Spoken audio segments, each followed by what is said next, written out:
నా పేరు డాక్టర్ రామ్ గోపాల్.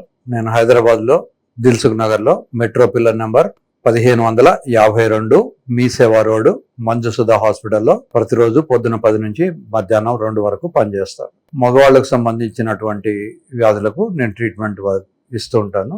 మిత్రులు వాళ్ళు అడుగుతున్నారు, గుట్కాకు స్పర్మ్ కౌంట్కు ఏమైనా రిలేషన్ ఉందా అని. గుట్కా అంటే ఒక టొబాకో ప్రోడక్ట్, తంబాకు ప్రోడక్ట్ అన్నమాట. ఈ టొబాకో స్మోక్ పీల్చుకున్నా, టొబాకోను నమిలి మింగినా, టొబాకోను ఇంకో రకంగా వాడినా, ఈవెన్ హుక్కాలో వాడుకున్నా, నాన్ టొబాకో అని వాడు రాసినా ఆ హుక్కా తీసుకునే ప్రోడక్ట్స్ వల్ల అన్నీ కూడా శరీరం మీద ఎఫెక్ట్స్ ఉంటాయి. యూజువల్గా ఈ టొబాకో వల్ల రక్తనాళాలు చెడిపోతుంటాయి. టొబాకో వాడకం, స్మోక్ కానీ నమిలి మింగడం కానీ ఇలా చేసినప్పుడు ముఖ్యంగా కాలి వేళ్లకు వచ్చే రక్తం ముందు తగ్గిపోతుంది. వాటిని TAO అనే వ్యాధి కింద కన్సిడర్ చేస్తాం. అలా ఉన్నప్పుడు అవి డ్రై గ్యాంగ్రీన్ అంటారు. వాటికి రక్తం అందక నల్లబడిపోయి ఉంటాయి. ఆ వేలో ఆ కాలో తీసేయాల్సి వస్తుంటుంది. అదే డయాబెటీస్ వాళ్ళకు కూడా అప్పుడప్పుడు మనం ఈ కాల్లో వేళ్ళలో తీసేస్తుంటాం. ఎందుకు అంటే అది wet gangrene.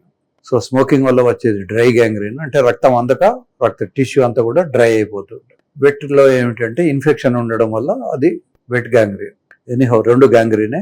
Tobacco effects smoking వల్ల కానీ, నమిలి మింగడం వల్ల కానీ, మిగతా హుక్కా ద్వారా కానీ లోపలికి వెళ్ళినప్పుడు టెస్టికల్స్ మీద కూడా అది పనిచేస్తుంది. సో వాళ్ళకు యూజువల్గా స్పర్మ్ కౌంట్లో తేడాలు, స్పర్మ్ మొటిలిటీలో తేడాలు, స్పర్మ్కు నార్మల్ అపియరెన్స్ ఉంటుంది, ఆ షేప్లో తేడాలు, ఇవన్నీ ఎక్కువ వస్తుంటాయి. ఎవరైతే పిల్లలు కావాలని అనుకుంటారో వాళ్ళు అర్జెంటుగా స్మోకింగ్ మానేయడమే కాక ప్యాసివ్ స్మోకింగ్, అంటే స్నేహితులు స్మోక్ చేస్తుంటే పక్క కూర్చున్నా కూడా వీళ్ళకు కూడా స్మోక్ వస్తుంది, కనుక అది పూర్తిగా మానేయాలి. తర్వాత హుక్కా ప్రోడక్ట్స్ మీద ఈ నాన్ టొబాకో అని రాసినారు కదా, ఇదేం కాదులే అని హుక్కా పీల్చుకోవద్దు. ఒక్కసారి హుక్కా పీల్చిన దాంతో 10 సిగరెట్లు తాగినంత ఎఫెక్ట్ వస్తుంది. సిగరెట్ ఏంటంటే సూపర్ఫిషియల్ గానే ఉంటుంది. హుక్కాలో లోపలికి తీసుకుంటారు కనుక, అని గాలి తీసుకుంటారు కనుక లంగ్స్ లో లోపలి టిష్యూ కూడా డ్యామేజ్ అయిపోతుంటుంది. కనుక హుక్కా కానీ, సిగరెట్ కానీ, బీడీ కానీ, తంబాకు కానీ, గుట్కా కానీ, ఇంకా ఏ పేరు మీద ఉన్నటువంటిదైనా కూడా జర్దా అని ఇట్లాంటివన్నీ కూడా మానేయాల్సి ఉంటుంది. ఇది కొన్ని సంవత్సరాలు వాడితే దీని ఎఫెక్ట్ వస్తుంది. 1 సార్లు 2 సార్లు సిగరెట్ తాగినా లేదా 1-2 సార్లు గుట్కా మింగినంత మాత్రాన వెంటనే దీని ఎఫెక్ట్స్ కనిపించవు, బట్ లాంగ్ రన్లో కనబడతాయి.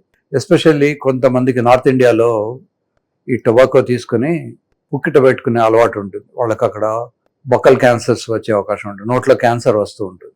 వాడు కాన్స్టెంట్గా అక్కడ టొబాకో పెట్టుకోవడం వల్ల. ఎనీథింగ్ కాన్స్టెంట్గా పెట్టుకుంటే అక్కడ ఇరిటేషన్ తోటి వస్తుంది. శారీ క్యాన్సర్ అని ఒక క్యాన్సర్ ఉంది. అమ్మాయిలు లోపలి లంగాను అవసరానికి మించి గట్టిగా బిగించి కట్టి అదే ప్లేస్ మీద కొన్ని సంవత్సరాల కొద్దీ ఆ లంగాన్ని అలా గట్టి కట్టి పెట్టడం వల్ల అక్కడ క్యాన్సర్స్ వస్తుంటాయి. కనుక అప్పుడప్పుడు ప్లేస్ కొంచెం పైకో కిందికో మార్చుకోవాలి, మరీ విపరీతంగా గట్టిగా కట్టక్కర్లేదు. సో వీళ్ళకు పాపం ఏంటంటే సైకలాజికల్గా అమ్మాయిలకు విపరీతమైన భయం ఉంటుంది, ఊడిపోతుందేమో అని. అందుకని చాలా గట్టిగా కట్టుకునే అలవాటు ఉంటుంది. దాన్ని అలా మామూలుగా కట్టుకోవాలి. తర్వాత పాము కాటుకో దానికో ఉన్నప్పుడు ఒక్కొక్కసారి రక్తం పైకి ఎక్కద్దు అని వాళ్ళు ఏం చేస్తారంటే కట్టు కడతారు. ఈ కట్టు కట్టినప్పుడు అసలు పాము కాటు కన్నా వీళ్ళు కట్టు కట్టడం వల్లనే మనకు డ్యామేజ్. చాలా బిగుతుగా కట్టడం వల్ల రక్త ప్రసారం ఆగిపోయి ఎన్నోసార్లు చేతిలో కాళ్ళలో కట్ చేయాల్సి వస్తుంది, ఆంపిటేషన్ చేయాల్సి వస్తుంది.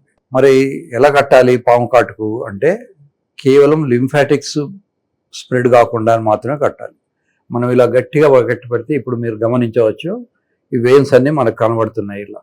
సో లోపల ఆర్టరీస్ లోపలగా ఉంటాయి, డెప్త్లో ఉంటాయి. అది కూడా కట్టేట్టుగా, అది కూడా రక్తం రాకుండా ఉండేందుకు అవసరం లేదు, కొద్దిపాటి కట్టి పెడితే సరిపోతుంది. టొబాకో యూజ్ మంచిది కాదు, అకేషనల్గా వాడితే నష్టం లేదు, కానీ అలవాటైతే మాత్రం డేంజరే.